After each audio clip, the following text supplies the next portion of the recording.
Okay, it's back to school time, and I thought I'd give you some great tips for the lunchbox, making it fun, interesting, and delicious.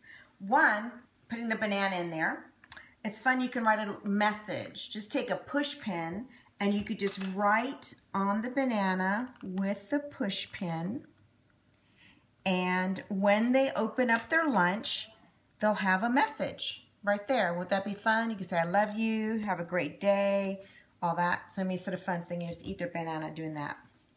Also, I love apples and peanut butter.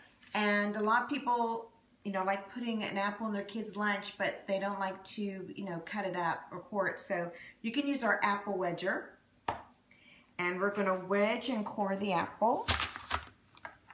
So we're going to take out the core, and I'm going to go back through because I don't want to go all the way through.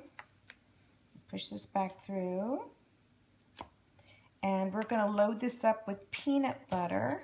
Whoop. Took out too much of the core. So I'm going to put this all together, and we're going to slather peanut butter in here.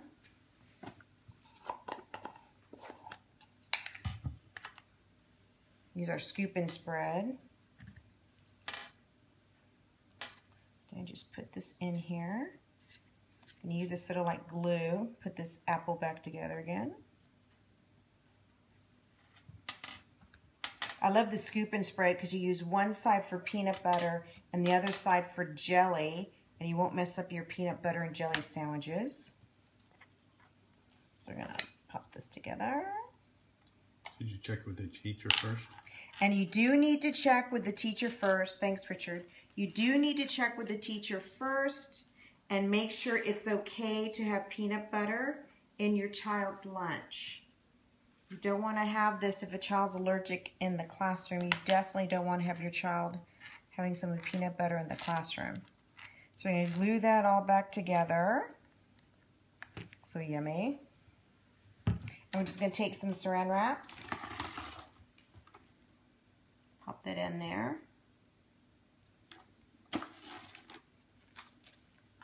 Pop this up.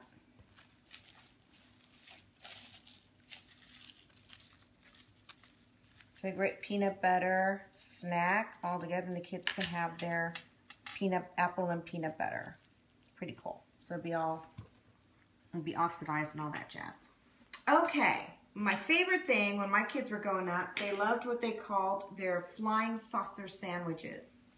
So we're going to be using our Fabulous Cut and Seal, and this is a must-have. You're going to use this for so many things, not just for doing sandwiches for your kids. But we're going to take our Cut and Seal, and we're going to take bread, some nice fresh bread. And I'm going to give you a tip. Did you know that those little twisty ties, the twisty ties that are on the bread package, they mean something. They're not just there for color. This color lets you know what day the bread was baked. This is a Wednesday when I'm doing this. So this green twisty tie tells me that this bread was baked yesterday on a Tuesday. And there's even a little chart that I'm going to have on the Facebook page. But if it has a blue tie, was baked on Monday, green on Tuesday, red was baked on Thursday, and so on. So you can have this and print it up and cut it up.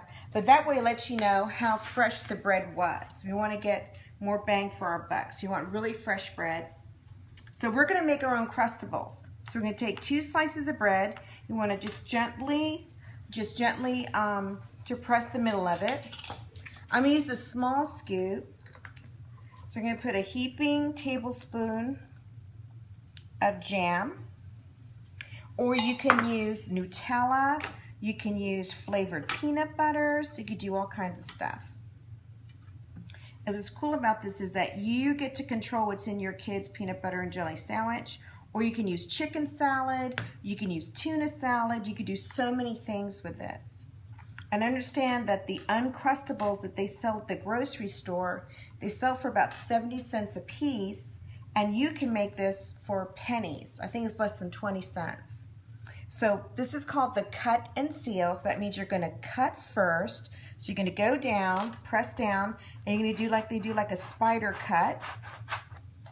and take off the crust. And you can use these to make breadcrumbs or croutons later on, put in your freezer. So we've cut, and then we're gonna press down to seal. And then you're gonna have, my kids used to call the flying saucer sandwich, but now they call them the Uncrustables. So you can make your own Uncrustable, and you can put these in the freezer. Just like the Uncrustables, you could put these in the freezer and then take one out, put it in a sandwich bag, and it'll stay nice and chilled until lunchtime. By the time your child eats their lunch, their sandwich will be nice and thawed and ready for them to eat. So again, cut and seal, you can make your own Uncrustables for pennies. Another thing too, like I said, you could do different things with the cut and seal, is you could take a pie crust, like our Pillsbury pie crust, just the ready-made, just in the refrigerator section. And you can cut out a circle, and you can make sweet little pies. You can make your own little fruit pies using this. So again, we're going to take some, I love cherry, that's my favorite. So I'm going to use a tablespoon of cherry pie filling. You can add a little bit more in there if you want to. I'm going to cut out another circle. And we're just going to put this right on top. Now, we're making pies, fruit pies, but you can also use this to make, you can use leftover taco filling. You can make taco pies, pizza. You can use pizza sauce with mozzarella cheese, pepperoni, vegetables. You can put them in there, and you can make, put this back on here, press to seal. You can make your own little pies. Bake them for about 350, 375 for about 10 to 15 minutes until they're golden brown. I like to just brush it with an egg wash. So it's a great idea, just do a bunch at one time, then you don't waste the egg, and just do an egg wash on them. Bake them for about 10 to 15 minutes at 350, and then you can eat them right then, or you can freeze them and then heat them up in the microwave. So you can make your own pizza rolls, taco, whatever you want to put in here. So I hope this helps you out and gives you some great ideas for the lunchbox. Thanks.